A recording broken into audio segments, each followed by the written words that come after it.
Muy buenos días y bienvenidos nuevamente a Sin Guión. Empezamos como siempre cada mañana con los mensajes de nuestros auspiciadores.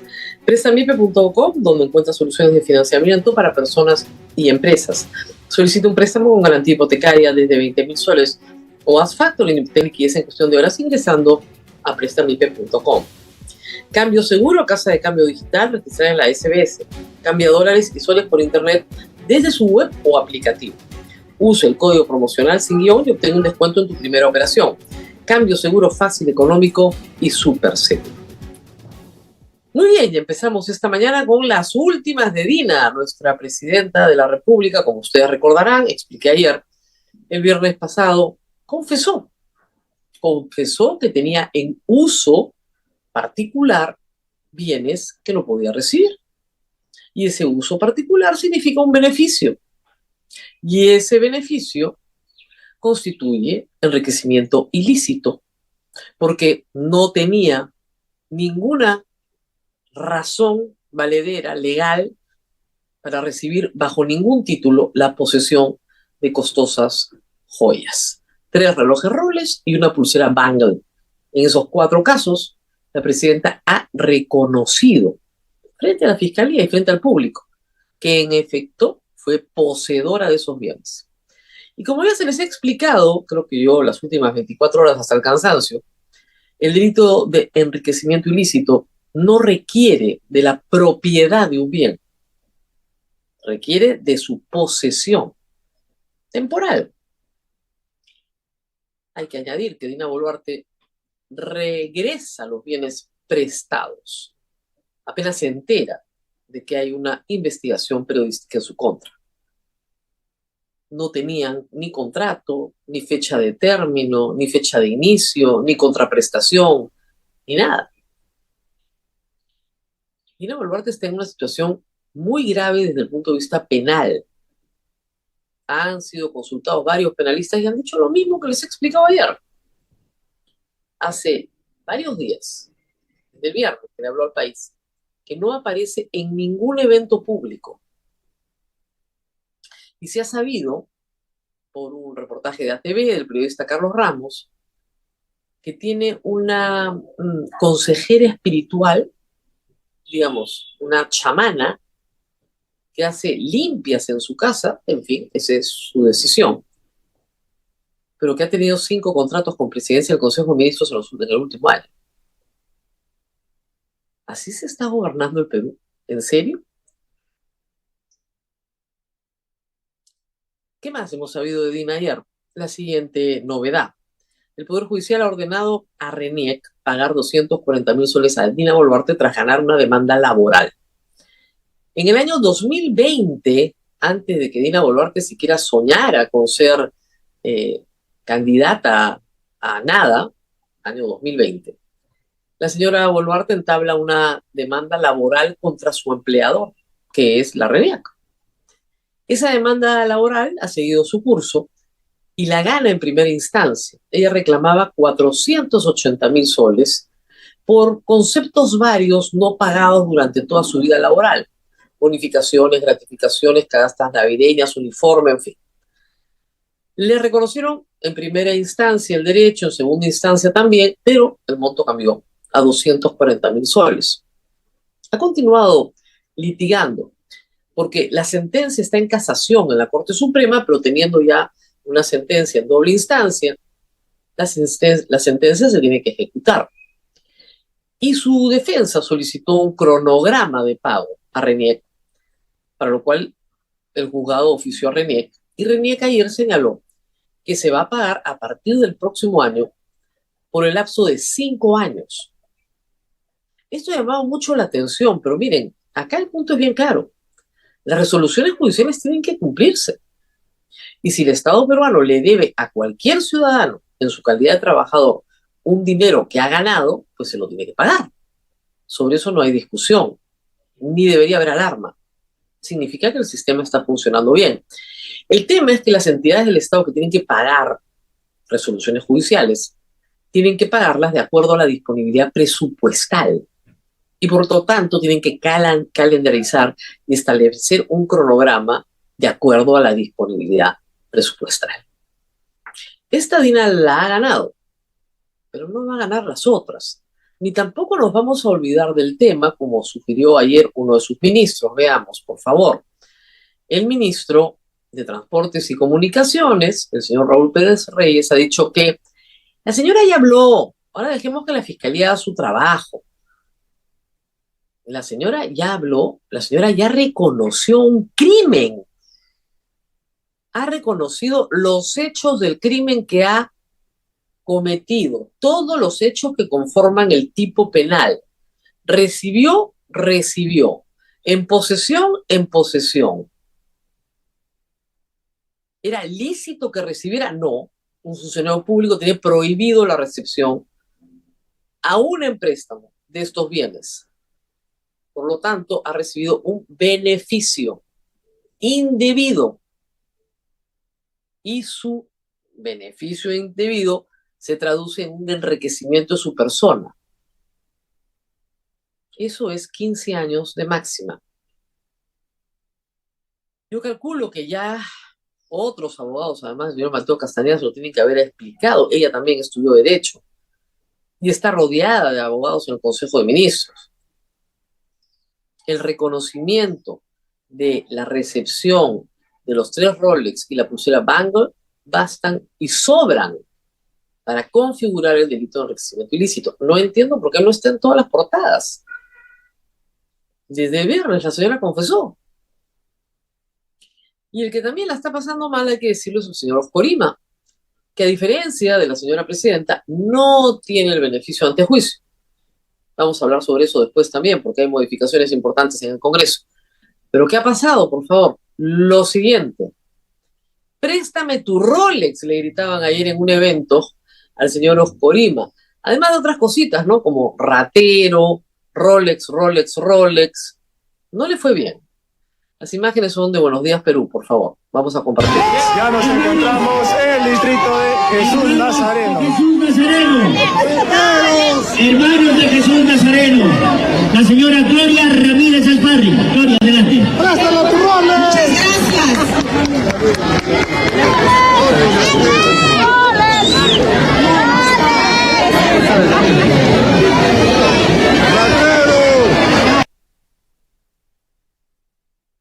Amigos de Ayacucho, han elegido 3 veces a este señor.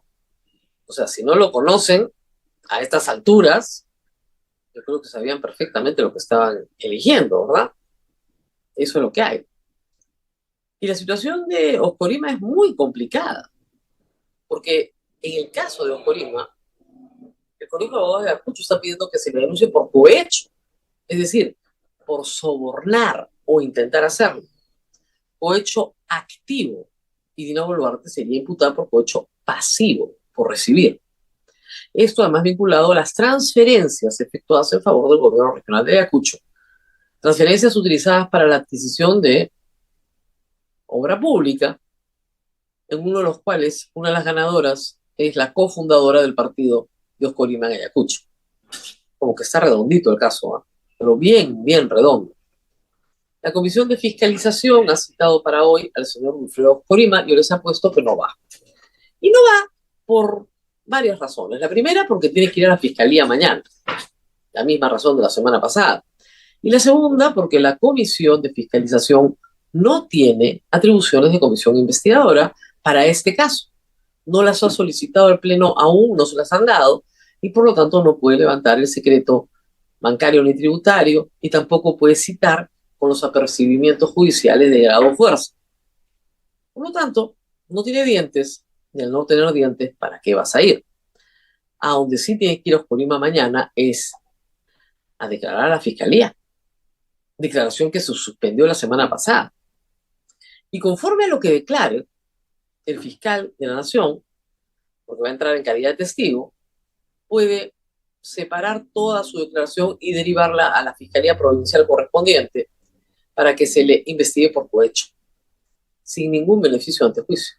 El señor Oscorima no pasa por la Fiscalía de la Nación ni por el Congreso, porque es gobernador regional. Y finalmente, en las últimas de Dina se ha vuelto a reiterar este tema que creo que es importante, el tema del auto. se están investigando en el pasado los ingresos de Dina Boluarte y su capacidad de compra. Siendo una modesta funcionaria registral, está muy bien, pero que ganaba apenas 5.000 soles mensuales. El siguiente titular, por favor. ¿Cómo compró una camioneta de $25.000 en el año 2018 si solo ganaba 5.000 soles? Ella dijo en su momento que se trataba de sus ahorros, y miren ustedes la palabra, préstamos. Préstamos. Parece que este tema de los préstamos ha sido recurrente. No estamos hablando, por supuesto, de un crédito de consumo otorgado por un banco, no. Pagó en efectivo los $25.000. Cachascán, completo. Estamos hablando de una cantidad de dinero que excedía sus posibilidades. Claro, es la época en la que ella manejaba los fondos del Club Departamental Apurímac en una cuenta a su nombre y a nombre de uno de los funcionarios del club. Todavía tiene mucho que investigarse y, por supuesto, muchas cuentas que rendir a los socios del Club Apurímac. Vamos a la pausa y regresamos con otros temas preocupantes nuevamente desde el Congreso. Pausa y volvemos.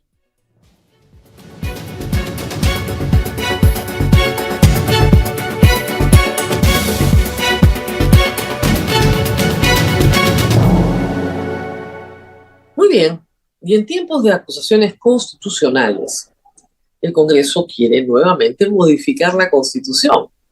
Se trata de un proyecto de Marta Moyano, está ahora en primera plana en la República, y hay que señalar que es un proyecto peligroso, porque de lo que se trata es de someter a todo el sistema electoral a la santa y omnipotente voluntad del Congreso de la República.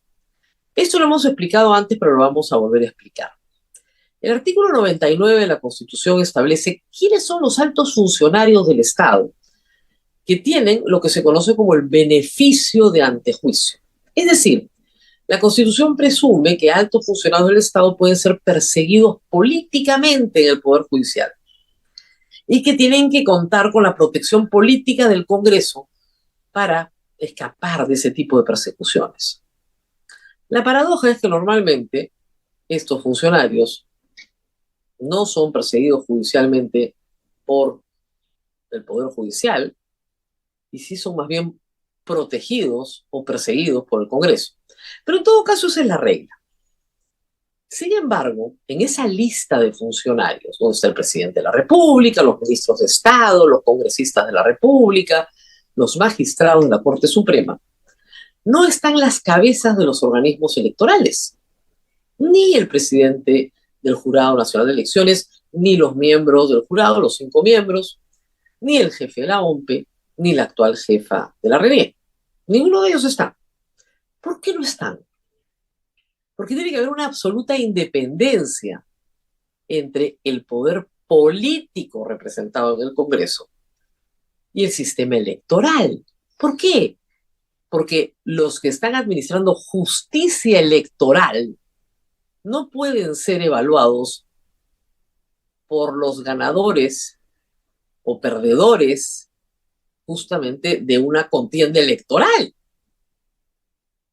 Estos congresistas que pueden haberse visto perjudicados o beneficiados por estos miembros de los órganos electorales no pueden ser sus primeros jueces, sus evaluadores. Jamás se ha considerado que estén. Pero Marta Moyano los quiere. Y los quiere para perseguirlos como han perseguido a los miembros de la Junta Nacional de Justicia. Exactamente igual que sí está en el artículo 99 y que había que perseguirlos con ferocidad. ¿Para qué? Para controlar la elección del miembro de la OMPE y para controlar el sistema de justicia. Cosa que harán en unos meses, por supuesto, pero que por ahora, gracias a un amparo, se encuentra postergado. Este problema ya se ha extendido al señor Salazarenas, a quien se ha decidido que sí se le puede procesar porque el señor Salazarenas tiene 2 sombreros. Uno es el de presidente del Jurado Nacional de Elecciones, pero el otro es el de vocal supremo. Y como es vocal supremo, sí se le puede procesar con una acusación constitucional. Entonces, lo que se quiere acá es perseguirlos. Ahora, este Congreso tiene un doble rasero en esta materia. Ayer la República publicó un informe que creo que es muy valioso para que se explique bien por qué la institución del antejuicio debería desaparecer, por lo menos desaparecer de manos del Congreso de la República. Porque no hay nada más político que la utilización de la acusación constitucional en este momento, y lo hemos visto en el caso del lobby de Patricia Benavides en el Congreso para defenestrar a su archienemiga Zoraida Ábalos, caso sobre el cual todavía no se pronuncia el Poder Judicial, dicho sea de paso. Pero esta es la nota que se publicó ayer. Miren ustedes que claro, informes de congresistas delegados. ¿Quiénes son los congresistas delegados? Delegados por la Subcomisión de Acusaciones Constitucionales para ver el expediente. Enviaron al archivo casos importantes. Y acá tenemos este cuadrito para que ustedes vean el doble rasero. Alejandro Cabero, en el caso Inti y Brian, mandó al archivo la acusación constitucional contra Manuel Merino, que presentó ¿quién? Zoraida Ábalos. En el caso del señor José Gerí, era el delegado, el autor del informe, el caso era los temerarios del crimen, y el denunciado era Héctor Becerril. ¿Se acuerdan de los pisos de porcelanato? Ya, ese caso archivado también. Él propuso el archivo y se archivó. La congresista Elizabeth Medina hizo el informe contra Magali Ruiz. Sí, contra la congresista que ahora tiene un proceso que se va a abrir porque ha involucrado al fiscal Richard Rojas, contratando a su hermano en su oficina a cambio de su ayuda.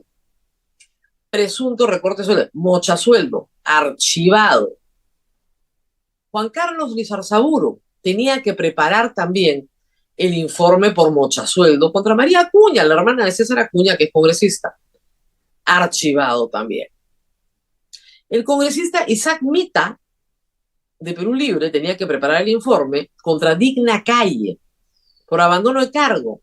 Lo han paralizado porque las congresistas Roselía Morús y Kelly Portalatino retiraron su denuncia constitucional.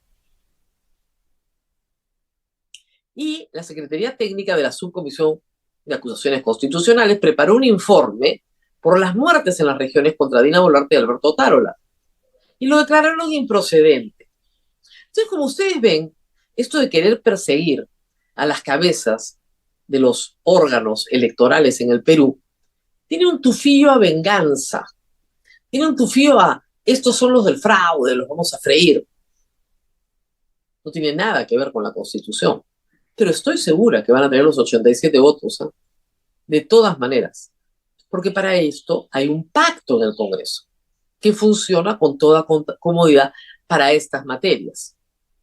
Y la idea es tener a los actuales o a los futuros miembros de los organismos electorales bajo la amenaza de destitución permanentemente, como lo han hecho con la Junta Nacional de Justicia. Ese es nuestro Congreso. El Congreso que hoy sostiene mayoritariamente a Dina Boluarte. El que quiere que hablemos de otra cosa, de otros temas que son más importantes, como la pobreza, la economía, la corrupción. Sí, hablemos de la corrupción. Este es el Congreso. Tenemos un par de noticias más judiciales que quiero compartir. Siguiente, por favor. El Perú responde a la Corte Interamericana de Derechos Humanos ayer. La liberación de Fujimori no es un desacato. Esta es la posición que ha tenido Gustavo Adrianzen, ahora primer ministro, y que va a sostener que la liberación de Fujimori se da en el cumplimiento, y así lo ha dicho el Estado peruano, formalmente, de un beneficio humanitario a un anciano que está gravemente enfermo. Eso es lo que ha dicho el Estado peruano. Pese al envidiable estado de salud de Alberto Fujimori, que se ha lucido ya en varias oportunidades, haciendo sus videitos, sus TikToks, reescribiendo la historia, paseándose por Yoke Plaza. Esto es lo que han negociado con Keiko Fujimori. Esto es lo que obliga al fujimorismo a sostener en el poder a Dina Boluarte. Recordemos que fue el propio Alberto Fujimori el que anunció que la permanencia de Dina Boluarte ya estaba acordada con el fujimorismo hasta el 28 de julio de 2026. Claro, esto fue antes de los Rolex. ¿Seguirán sosteniendo a Dina Boluarte en canje por la posición formal del Estado peruano frente a lo que es abiertamente un desacato de una resolución de la Corte? ¿Ese es el trato? ¿Esa es la moneda de cambio, la libertad de Alberto? Lo veremos en los próximos días probablemente. Muy bien, tenemos que irnos. Esto es lo que ha pasado hoy. No nos queda más que recomendar que compartan el programa. A ver si aparece Dina Boluarte. El señor Oscorima va a estar un poquito ocupado porque le gritan de todo cuando sale por las calles de Ayacucho. Pero a ver si Dina Boluarte aparece. Y finalmente se da cuenta de que ha confesado un delito. Nos tenemos que ir, no sin antes mencionar a nuestros auspiciadores. Empezamos con Prestamipe, prestamipe.com, donde encuentra soluciones de financiamiento para personas y empresas. Solicita un préstamo con garantía hipotecaria desde 20.000 soles o As Factory, lo que emitirse en cuestión de horas ingresando a prestamipe.com. Cambio Seguro, casa de cambio digital registrada en la SBS. Cambia dólares y soles por internet desde su web o aplicativo. Usa el código promocional sin guión y obtenga un descuento en tu primera operación. Cambio Seguro, fácil, económico y súper seguro. Nos vemos nuevamente el día de mañana. No se olviden de compartir este programa. Hasta pronto.